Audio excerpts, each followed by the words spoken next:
Now students, finally we have reached a point where we can generate files so that we can send those files to the manufacturer for manufacturing or for fabricating our PCB.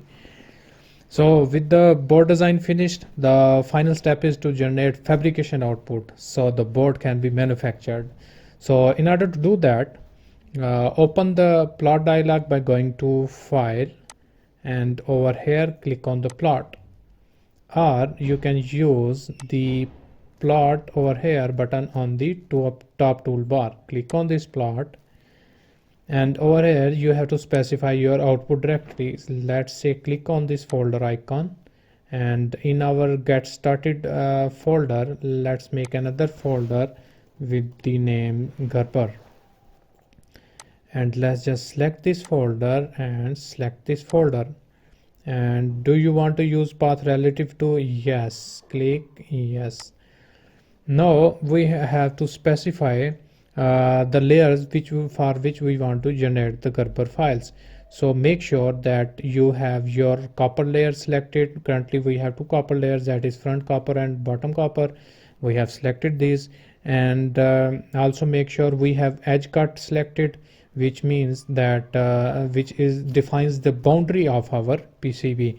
So the next is the solder mask. This is the front mask and bottom mask of the PCB, and similarly we have to check this front silk screen and bottom silk screen. This silk screen actually the designators will be shown on these silk screens. The next thing is the paste layer, that is front paste and bottom paste. For manufacturing solder paste stencils, this paste helps in manufacturing the solder paste stencils. And these are two layers, front adhesive and back adhesive, needed only if any component will be glued to board during assembly.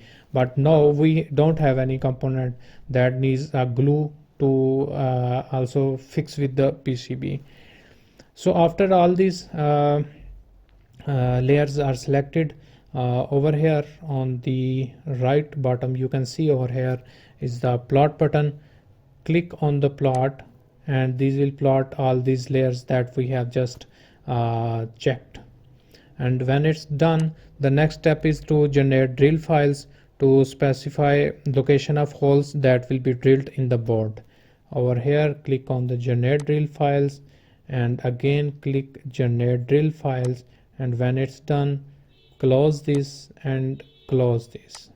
Now we have generated our fabrication output, the Gerber files and the drill files. Let's just minimize it and get to our folder. Over here in the Gerber folder, you can see over here this is our Gerber file. From these are all our Gerber files, and these are two with the DRL extension that are our drill file, and this one is our job file. So today we have seen how to generate fabrication output by going to plot and then generating our Gerber files.